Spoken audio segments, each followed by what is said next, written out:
La mort de deux aérostiers vedettes de la Coupe Gordon Bennett. L'un d'eux, Maxi Anderson, avait été le héros de la traversée de l'Atlantique en ballon il y a 5 ans. Les déclarations de François Mitterrand à la radio ce matin, le septennat sera consacré au redressement national. Dans ce journal, une nouvelle méthode expérimentée pour analyser les mots et l'élocution du chef de l'État. La réunion des 7 dirigeants des pays de l'Est à Moscou, mais finalement pas de menace d'installation de nouvelles fusées nucléaires en Allemagne de l'Est et en Tchécoslovaquie. Enfin, la mise au point de l'Institut Pasteur, soupçonné de transmettre par le vaccin de l'hépatite virale le syndrome SIDA qui touche de nombreux homosexuels, le dossier de Martine Alain Regnault. Mesdames, Messieurs, bonsoir. C'était l'un des héros des temps modernes, l'un de ces 3 Américains qui avait réalisé il y a 5 ans la première traversée de l'Atlantique en ballon à gaz. Maxi Anderson, 49 ans, est mort de sa passion. Il s'est écrasé hier après-midi avec son camarade Donald Ida en Bavière. Ils étaient alors en tête de la Coupe Gordon Bennett, partie dimanche après-midi de la place de la Concorde et finalement gagnée ce matin par un équipage polonais après 36 heures de course. Un équipage qui a atterri à quelques kilomètres du lieu où s'écrasèrent Anderson et Ida parce que leur nacelle s'était détachée du ballon qui évoluait à 300 mètres du sol. Michel Perrault.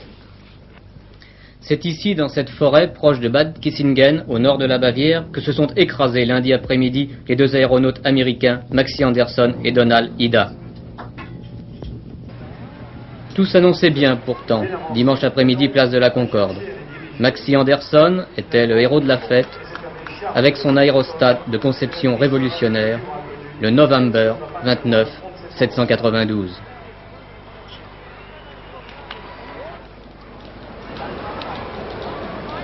En vol, il arrive très peu d'incidents. Ce genre d'incident est, je dirais, quasiment unique. On a quelquefois des accrochages à l'arrivée ou au départ, mais on n'a jamais eu en vol un accident de ce genre. Ce système de ballon existe seulement aux États-Unis ou oui, partout dans le monde maintenant? Non, c'est un tout nouveau modèle qui a été mis au point aux États-Unis, très léger, très performant, avec un tissu, le mylar, extrêmement fin et néanmoins résistant et qui permet une beaucoup plus grande légèreté et donc une beaucoup plus grande autonomie. Et c'est pourtant cette nouvelle conception qui serait à l'origine de l'accident. En effet, selon le parquet de Schweinfurt, chargé de l'enquête, les 2 aéronautes qui voulaient atterrir d'urgence auraient déclenché trop tôt le système de sécurité qui commandait la rupture du câble en acier reliant la nacelle au ballon. Libérée en plein ciel, celle-ci est allée s'écraser dans la forêt après une chute de plusieurs centaines de mètres. Ces images datent d'août 78. Maxi Anderson tente la première traversée de l'Atlantique en ballon. 17 fois avant lui, d'autres avaient tenté l'impossible, tous avaient échoué, 7 étaient morts. Le 12 août au matin, Maxi Anderson, Ben Abruzzo et Larry Newman décollent de Presqu'Île, une petite localité du Maine, au nord des États-Unis. Après 137 heures de vol, ils atterrissent dans un champ de blé à proximité d'Évreux, en Normandie. 50 ans après l'exploit de Lindbergh, Maxi Anderson, ici à droite, recevait un accueil digne de celui qui attendait son illustre prédécesseur. Un septennat consacré au redressement national, c'est résumé en une phrase, 1 heure d'entretien radiophonique ce matin sur Europe 1 entre le président de la République et 3 journalistes de la station. Rigueur, effort, justice sociale, fidélité aux engagements pris, voici les thèmes majeurs de cette nouvelle intervention du président qui les multiplie depuis quelque temps. Il y a 3 semaines, je vous le rappelle, il était l'invité de ce journal en direct de l'Élysée, Albert Duroy. On ne règle pas en 2 ans des problèmes qui ne l'ont pas été en 10 ans. C'est la première phrase clé du chef de l'État. Il faut donc maintenir fermement le cap de la rigueur, celui du redressement national. D'où un 2e message. François Mitterrand entend respecter le calendrier électoral normal, pas de référendum, pas de dissolution. Je le cite, on ne juge pas les résultats à la mi-temps, mais à la fin de la partie. 3e message. L'intolérance gagne du terrain, ou plutôt les intolérances, car il y en a eu à gauche comme à droite, et elles sont toujours condamnables, a dit François Mitterrand. Devant cette intolérance, le chef de l'État a même parlé d'une sorte d'état d'alerte, un état d'alerte qui succède donc à l'état de grâce du début du septennat.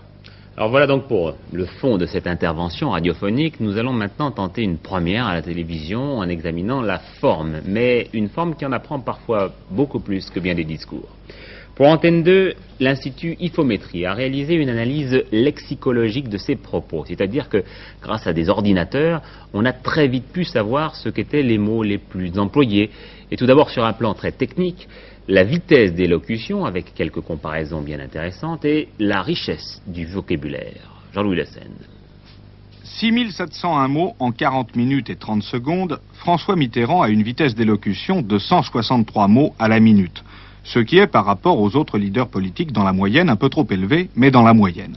Entre Arlette Laguillet, qui parle beaucoup trop vite pour être correctement perçue, 200 mots minute, et Huguette Bouchardot, qui, elle, pousse à la somnolence, 116 mots minute seulement. Le chef de l'État, ce matin, a eu une élocution plus rapide, cependant, que Valéry Giscard d'Estaing, qui a, pour la compréhension, pour la perception idéale, une vitesse de 150 mots minute. Mais pour être bien compris, il ne faut pas employer un trop grand nombre de mots différents.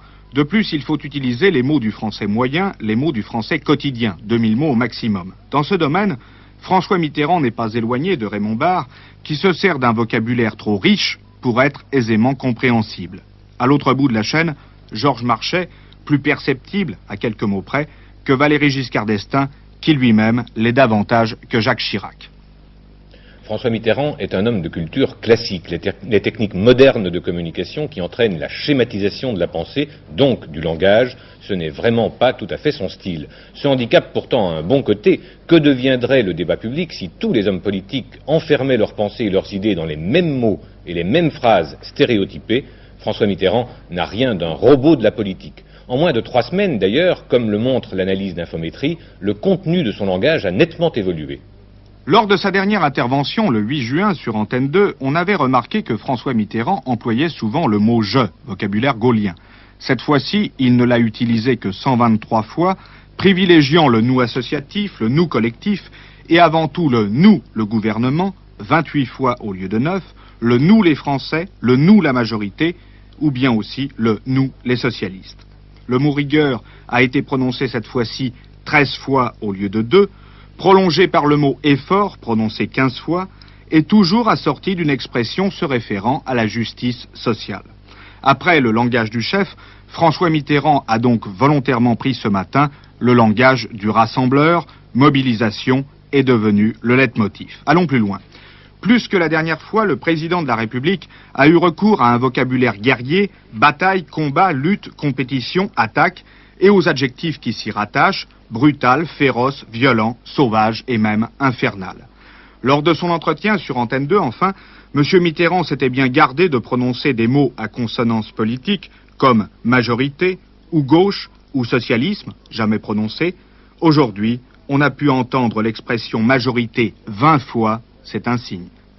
L'intention est claire. Le 8 juin, sur Antenne 2, le président voulait réaffirmer son autorité personnelle. Aujourd'hui, sur Europe 1, il voulait réaffirmer les solidarités entre lui et son gouvernement, entre lui et sa majorité de gauche, entre lui et les Français. Comme si, conscient de la lourde inquiétude des Français avant leurs vacances, il voulait donner l'exemple du rassemblement. Reste à savoir s'il sera entendu par les responsables politiques de gauche ou de droite qui entretiennent une sorte de guerre civile verbale. Oui, bien là, Albert, les hommes politiques des deux bords ne se renouvellent guère. Je ne vous étonnerai pas en vous apprenant que la majorité applaudit et que l'opposition reste sceptique, même franchement hostile. Pour le président du Front National, Jean-Marie Le Pen, la déclaration du président va dans le bon sens, mais ses propos sont inverses de ceux de son Premier ministre. Pour l'UDF, Jean-Claude Gaudin, les Français désertent le stade du socialisme. Tous les sportifs savent bien que le public n'a pas besoin d'attendre la fin du match pour comprendre que l'équipe qui encaisse but après but est en train de perdre, dit donc Jean-Claude Gaudin, qui faisait allusion là aux déclarations présidentielles sur la mi-temps difficile. Je n'ai jamais douté que les 3 premières années seraient les plus dures. Et puis cette formule que reprend également à sa manière Claude Labbé, le président du groupe parlementaire du RPR, qui pour la première fois s'ouvrait à la presse aujourd'hui. Pas d'intervention de Jacques Chirac, que les journalistes guettaient, mais cette réaction donc de Claude Labbé. Par la situation dramatique, la durée que réclame le président de la République, qui est un point des plus importants soulevés, non seulement ce matin, mais récemment par la majorité, laissez-nous le temps, dépend pour nous essentiellement d'une très grave question. La profondeur, la gravité de la crise actuelle pour la France. Si la réponse à la question « Y a-t-il en France une crise très grave ?» est oui, alors ça veut dire que le temps travaille contre la France et que moins longtemps l'expérience socialiste durera, mieux cela vaudra. Si par contre la réponse est non, et c'est un peu ce que laisse entendre le président de la République, dans un parfait irréalisme, alors effectivement on peut lui laisser la durée. Mais il y a une responsabilité des hommes politiques devant le pays qui est de savoir si l'on peut admettre que la durée soit donnée à une expérience qui a déjà fait faillite. Lors de cette même réunion, l'ancien Premier ministre Pierre Messmer a estimé que François Mitterrand se prépare sur le Tchad à mettre ses pas dans ceux de M. Giscard d'Estaing, et cela de la façon la plus contraire aux intérêts de la France, c'est-à-dire par l'intervention militaire. De toute façon, le Tchad n'existe pas, c'est une fiction destinée aux diplomates, a dit Pierre Messmer. Du côté du PS, Lionel Jospin estime que le président a trouvé le ton juste, et Bertrand Delanoë juge consternantes les réactions de l'opposition. Manifestation à Saint-Étienne pour soutenir le directeur de la Maison de la Culture, licencié par la nouvelle municipalité. Le ministre Jacques Lang lui a adressé un télégramme de soutien personnel. Économie, quelques chiffres frappants ce soir. La confirmation de la hausse des prix à 0,7% pour le mois de mai, un indice qui porte l'augmentation générale des prix à 4,6% depuis le début d'année et à 9% pour les 12 derniers mois. Je vous rappelle que l'objectif gouvernemental difficile à atteindre reste de 8%. Ensuite, ce second communiqué du ministère de l'économie, l'endettement extérieur de la France s'est accru de près de 35% l'année dernière. La dette du pays atteignait presque 300 milliards de francs au 31 décembre 82. Enfin, la hausse du dollar, qui n'y est pas étrangère d'ailleurs, un dollar en grande forme, aujourd'hui 10 centimes de plus qu'hier, 7 francs 67. Et puis, deux rappels. Demain, la hausse vraisemblable des cotisations de l'assurance chômage décidée par le Conseil des ministres. Et après-demain, minuit, le dernier délai pour la souscription de l'emprunt obligatoire de 10%. Et nous en venons donc à l'actualité hors de nos frontières, à commencer par ce sommet éclair du pacte de Varsovie qui vient de s'achever à Moscou. Alors sans plus attendre, les détails avec Georges Bortoli. Oui, c'était vraiment une réunion éclair puisqu'elle a commencé à 11h à Moscou et qu'elle s'est terminée en début d'après-midi. Autrement dit, le communiqué final était largement préparé. Deuxième caractéristique, alors que les soviétiques n'avaient pas été informés de cette réunion, les correspondants occidentaux, eux, ont été tenus en alerte par les porte-paroles soviétiques les plus autorisés. Autrement dit, il y avait dans cette réunion, à caractère militaire, bien entendu, puisqu'il s'agissait du pacte de Varsovie, il y avait un aspect psychologique. Il s'agissait de bien montrer qu'il se passait quelque chose à Moscou dans le domaine des armements, des grands équilibres stratégiques. Alors, on pouvait se demander qu'est-ce qu'allait dire le communiqué final. Est-ce que ça allait être le ton de la menace ou bien le ton de l'appel, n'est-ce pas? Alors la menace, qu'est-ce que ça pouvait être? Ça pouvait être, on y avait pensé, que les soviétiques et leurs alliés annonceraient que certaines fusées qui sont dans le territoire soviétique allaient être avancées vers l'Occident, placées en République démocratique allemande, par exemple, de façon à raccourcir le nombre de minutes qu'elles mettraient, si j'ose dire, à nous tomber sur la tête. Eh bien, j'ai pas l'impression que ce soit ça, j'ai pas l'impression que ce soit le ton de la menace. Je viens d'entendre le début du communiqué final qui est lu en ce moment même à la radio de Moscou, et si la fin ne dément pas le début, c'est pas le ton de la menace, c'est plutôt le ton de l'appel. Un appel assez solennel, assez pathétique. Par exemple, il demande que les deux alliances, celle de l'Est et celle de l'Ouest, bloquent toutes leurs dépenses militaires à partir du 1er janvier 1984. C'est un peu de la rhétorique parce que vous savez que le budget militaire soviétique est en fait un mystère impénétrable puisqu'il est largement camouflé dans les budgets de différents ministères civils.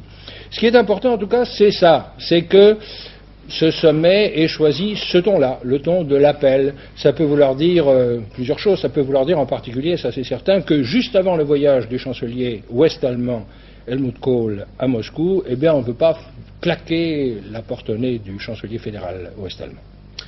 Les suites des résultats des élections italiennes. Dès hier soir, nous vous apprenions la chute assez spectaculaire de la démocratie chrétienne, 37 sièges de moins, qui restent en tête quand même.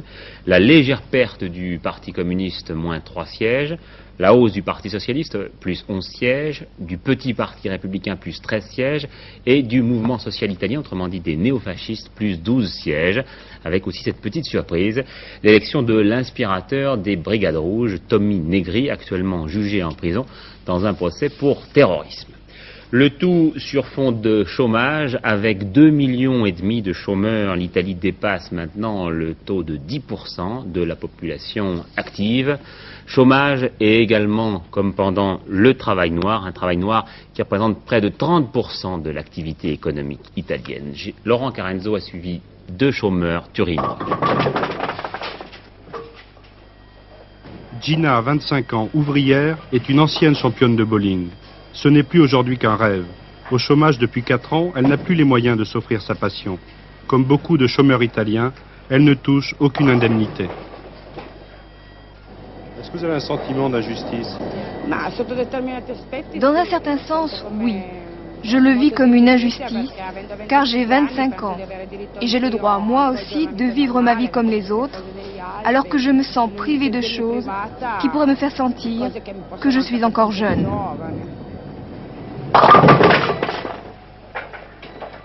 Après le rêve, la vie quotidienne, monotone et sans but. Séparée avec un enfant à charge, Gina vit de la pension alimentaire de son mari et de l'aide de ses parents, 1500 francs par mois.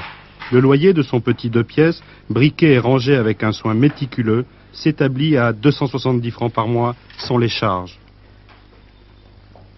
Autant dire qu'il ne reste plus rien pour les loisirs, les vêtements et le coiffeur.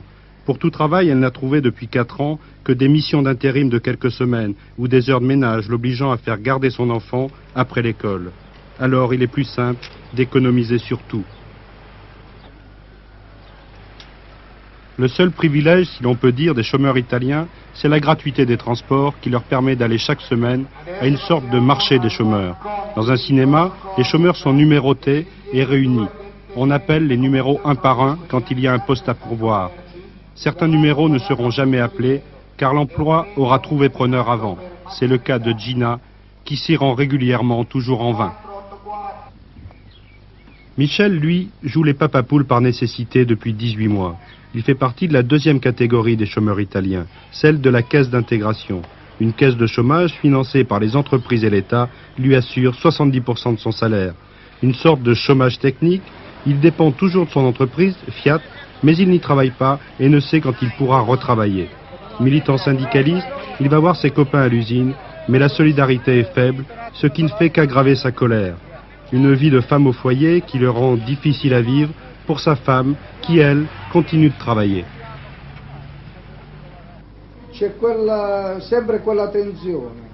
Il y a toujours une tension provoquée par le fait que je me sens un assisté. Ce qui me révolte le plus, c'est le non-dialogue avec les gens. Par exemple, j'entre dans une boulangerie pour acheter du pain et je m'entends dire par la patronne, qui me connaît, « Personne ne va mieux que toi.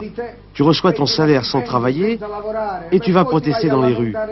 Tu as une bonne situation, reste comme ça. » Et moi, je lui réponds, « Voyez, madame, je voudrais être à votre place, à vendre du pain, et je voudrais vous voir à ma place, à la caisse d'intégration.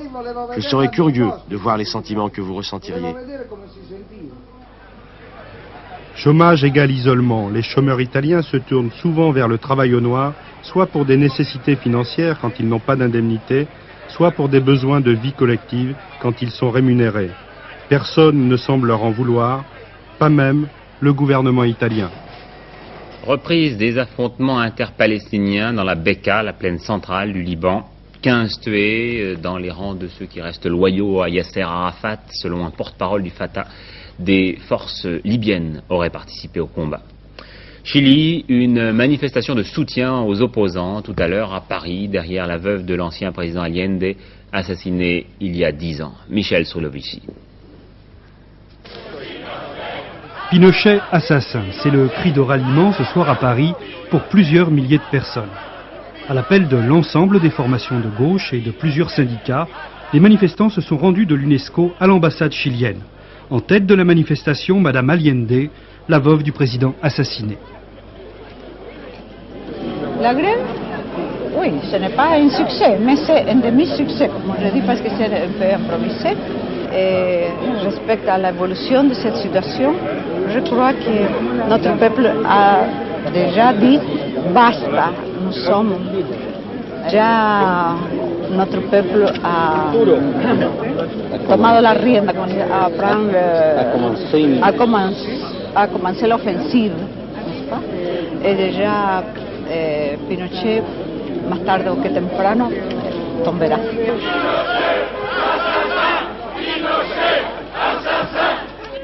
États-Unis, enfin, avec le début des grandes manœuvres pour l'élection présidentielle de novembre 84, dans 16 mois. Mais vous savez que là-bas, on se prépare tôt, bien que le mandat du président ne fasse que 4 ans. Pour l'instant, c'est surtout l'opposition démocrate qui fourbit ses armes, avec un candidat qui monte au firmament en ce moment, John Glenn. Je crois que firmament est bien le mot.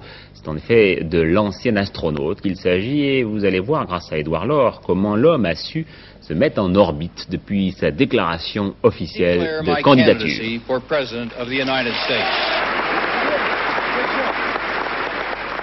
61 ans, signe particulier néant. John Glenn, un Américain comme tant d'autres, mais avec ce quelque chose en plus qui fait qu'on se retourne sur son passage.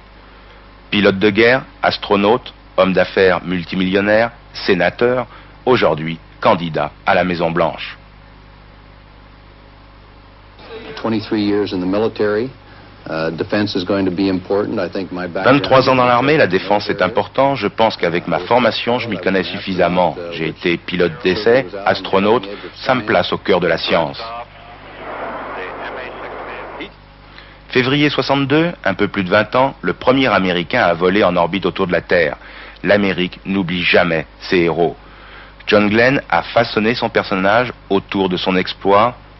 Premier objectif, donner l'image d'être celui qui est à la bonne place, celle de président, au bon moment.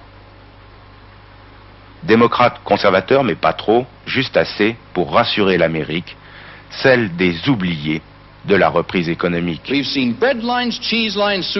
On a vu des gens faire la queue pour avoir du pain, de la soupe, on a vu des gens dormir dehors. C'est une tragédie nationale, c'est une honte nationale, et je vous garantis que nous y mettrons fin en 84. Le contraire de l'homme pressé, mais qui ne laisse à personne d'autre le soin de piloter son avion personnel avec comme copilote sa femme.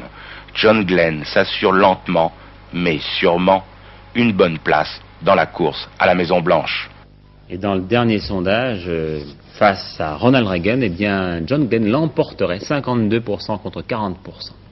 Les Américains qui sont aujourd'hui préoccupés par le développement d'un mal qui fait des ravages, le sida, le syndrome immunodéficitaire acquis, et qui touche essentiellement les homosexuels, mais pas uniquement, puisque les Canadiens viennent de nous apprendre que 4 enfants étaient morts ces 2 dernières années à Montréal du sida. Et voilà qu'en France, le débat rebondit, certains en effet ayant évoqué l'éventualité d'une transmission du sida par un vaccin de l'Institut Pasteur, le vaccin de l'hépatite virale B. L'Institut Pasteur qui se défend bien entendu, aidé en cela par le secrétariat d'État à la santé. Martine Alain Regnault ouvre le dossier.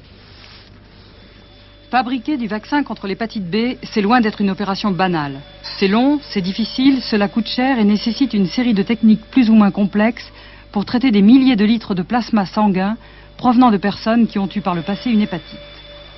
Tout se passe en milieu stérile, avec masques et gants, pour être assuré que le vaccin fabriqué sera, après dénaturation, un produit à la fois efficace et sûr.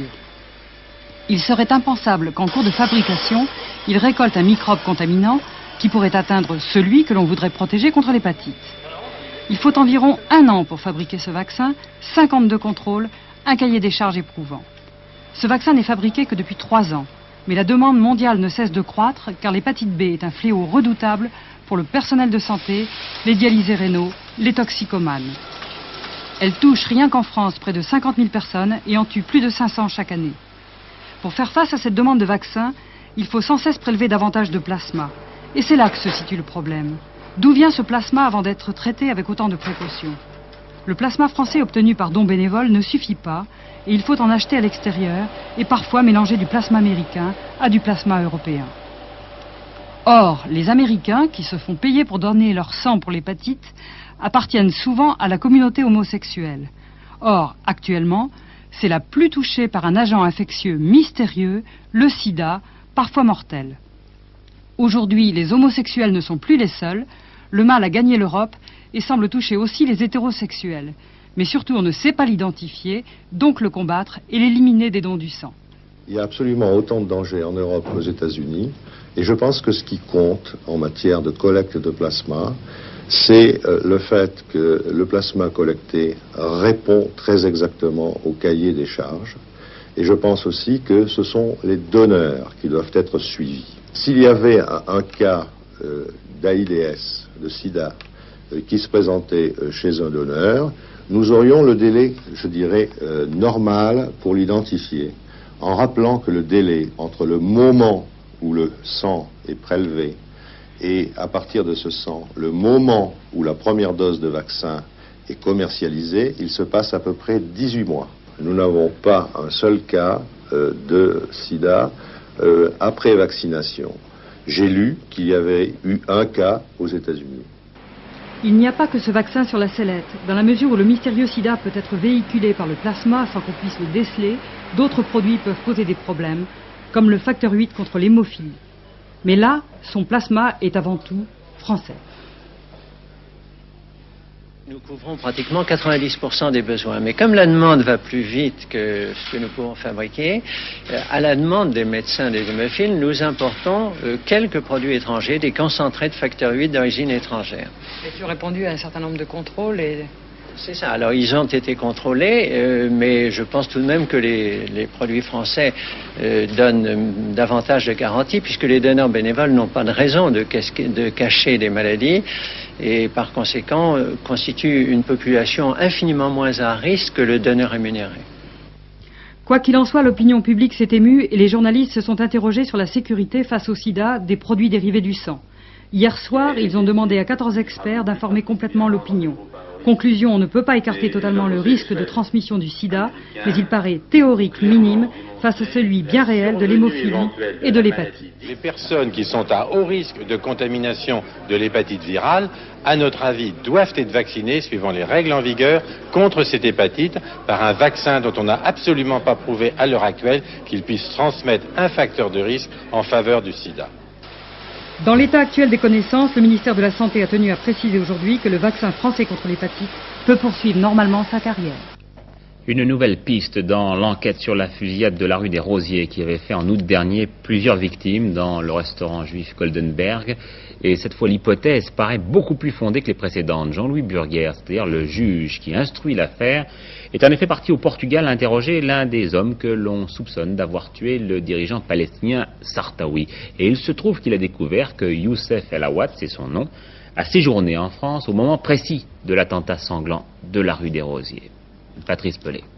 Ce qui a mis le juge d'instruction Jean-Louis Bruguière sur la piste des terroristes de la rue des Rosiers, c'est l'arrestation de l'auteur présumé de cet assassinat au Portugal.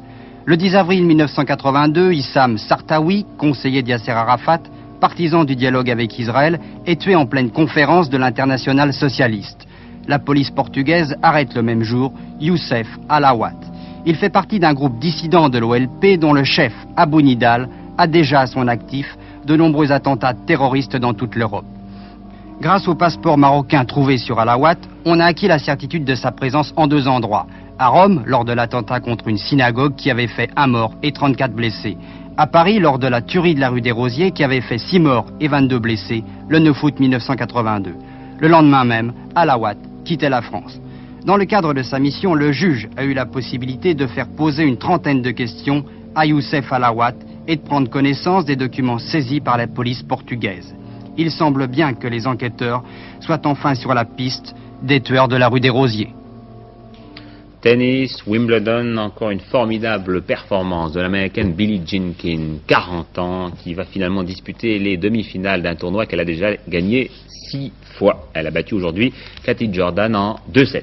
Victoire également de Martina Navratilova et de la Sud-Africaine Vermaak qui a battu Virginia Wade. Chez les hommes en double, le Français Moreton ira en quart de finale, associé au jeune Américain Mike Bauer. Et puis, en simple, la belle victoire de Lendl, vainqueur malgré une légère blessure de l'Américain Tanner. Roger Zabel. Roscoe Tanner, 140e mondial, mais son rang n'est pas à la hauteur de son palmarès. C'est un ancien finaliste de Wimbledon. Ivan Lendl, 3e mondial, son problème aujourd'hui, comment se sortir d'affaire devant un bombardier, le service le plus puissant du circuit, vitesse de la balle, plus de 220 km/h. Première solution, bien servir, bien monter, bien volleyer, bien se matcher, y mettre de la puissance et y ajouter de la finesse.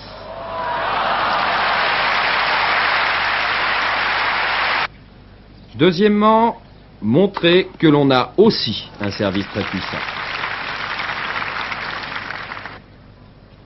Troisièmement, ne pas hésiter à se servir de son arme favorite, le passing shot. Quatrièmement, ne pas se priver de placer un ace afin de s'offrir une balle de match. Et cinquièmement, gagner cette balle de match, le score 7-5, 7-6, 6-3, c'est tout simple pour Ivan Lendl, bien sûr. Un mystère à Saint-Étienne. Johnny Rep a disparu sans laisser d'adresse, dit le président des Verts. Johnny Rep n'a pas repris l'entraînement avec ses camarades de l'ASE et il serait parti, selon certaines informations, en laissant une dette de 1 million de francs ou même un peu plus au fisc. Enfin, ce mystère s'épaissit pour l'instant ce soir à Saint-Étienne. Philippe Dumez, la météo assez rapidement pour Eh bien, le ciel s'éclaircit plutôt, bien que demain, vous le verrez, il y aura encore pas mal de nuages parce que cette perturbation ici va traverser une partie de la France. Vous allez voir sur notre carte, après des brouillards et brumes matinaux qui auront surtout lieu dans le centre de la France et dans le sud-ouest, ce sera généralement un temps assez beau. Il y aura aussi quelques résidus orageux le matin sur l'extrême sud-est et puis cette zone de pluie qui pénétrera sur la France et atteindra la Loire et l'Alsace en soirée. Mais ne nous affolons pas, ce seront surtout des pluies très très faibles. Du côté des températures, eh bien, elles sont à peu près correctes pour la saison, bien qu'un peu fraîches. Il y a toujours des vents du nord, alors il faut faire un petit peu attention et peut-être prendre une petite laine, mais enfin, surtout dans le nord. Et puis demain, eh bien, le soleil brille à peu près autant qu'aujourd'hui. Et attention pour les gens qui le pourront, samedi, il y aura des gros départs. Voilà, 23h15, Hervé Claude, mais tout de suite la publicité, puis Jean-Yann. Bonne soirée à tous sur Antenne 2, à demain 20h.